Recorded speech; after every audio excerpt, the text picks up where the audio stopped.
Hello dear students, आज हम करेंगे 5 most commonly used phrasal verbs and this is the 17th part in this series.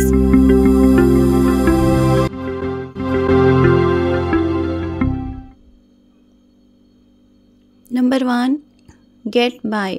Gate by का meaning होता है to manage, to cope और survive. जब आप किसी डिफ़िकल्ट सिचुएशन में होते हो तब आप वहाँ पर मैनेज कर लेते हो, यानी कि आप सर्वाइव करते हो। ओके, डिफ़िकल्टी से आप हार नहीं मानते, आप किसी तरह से मैनेज करते हो। तो देखिए यहाँ पर सेंटेंस लिखा हुआ है, it's difficult to get by on a low salary. इसका मीनिंग है कि लो सैलरी में मैनेज करना डिफ़िकल्ट होता है। जब आपकी सैलरी कम होती है तब आपको बहुत प्रॉब्लम्स आती हैं और आपका सर्वाइव करना या फिर कोप करना डिफ़िकल्ट हो जाता है। ओके, आई होप आपको अच्छी तरह से क्लियर हो गया है कि गेट बाय का मीनिंग क्या होता है। तो अभी हम बढ़ने वाले हैं सेकंड फ्रेजल वर्ब की तरफ। आपने ध्यान से देखना है वीडियो को ताकि आपको सभी फ्रेजल वर्ब्स की मीनिंग अच्छी तरह से समझ में आ जाए और उन्हें कैसे सेंटेंस में यूज़ करते हैं वो भी आपको समझ में आ जाए।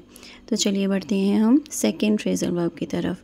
ये सभी फ्रेजल वर्ब जो हैं वो गेट से शुरू होती हैं। ठीक है, अब हम देखते हैं number 2, get in. Get in का मीनिंग होता है एंटर, किसी जगह पर एंटर करना। How did the thief get in. इसका मीनिंग है कि थीफ यानी कि चोर कैसे अंदर आया था। ओके, देखिए ये एक इंट्रोगेटिव सेंटेंस है, साथ के साथ हम और भी ग्रामर के जो कॉन्सेप्ट्स हैं उन्हें हम रिवाइज़ कर सकते हैं। देखिए यहाँ पर हाउ डिड लिखा हुआ है। हाउ डिड जब हम यूज़ करते हैं ये एक इंट्रोगेटिव सेंटेंस बन जाता है, यानी कि क्वेश्चन बन जाता है, और ये है सिंपल पास्ट टेंस, इसलिए हमने डिड को यूज़ किया है और उसके बाद हमने गेट यानी कि फर्स्ट फॉर्म यूज़ करी है। ओके, अब हम देखते हैं number 3, get off. Get off का मीनिंग उसका ऑपोजिट होता है। अभी हमने गेट इन किया है। ओके, उसका मीनिंग होता है एंटर, और गेट ऑफ का मीनिंग होता है लीव।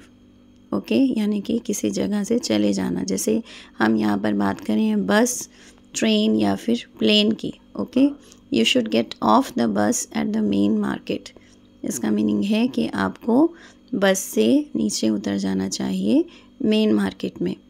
ओके, आई होप आपको अच्छी तरह से क्लियर हो रहा है कि किस तरह से आपने गेट ऑफ को यूज़ करना होता है। यहाँ पर ध्यान देना है कि OFF वाला ऑफ है। ओके, अब हम देखते हैं number 4, get on. Get on का मीनिंग होता है बोर्ड, बस, ट्रेन, प्लेन एट्सेट्रा। ओके, तो जब भी हम किसी व्हीकल पर, जैसे कि पब्लिक ट्रांसपोर्ट वाले जो व्हीकल्स होते हैं जैसे बस, ट्रेन, प्लेन, उनके ऊपर हम चढ़ते हैं तो उसे हम कहते हैं get on. You can pay when you get on the bus. इसका मीनिंग है कि जब आप बस पर चढ़ जाएंगे तब आप पे कर सकते हैं, तब आप किराया दे सकते हैं। ओके, अब हम देखते हैं number 5, get on with. Get on with something, continue to do और मेक प्रोग्रेस। जब आप कोई काम करते रहते हो या फिर प्रोग्रेस करते हो उसे हम कहते हैं गेट ऑन विथ समथिंग।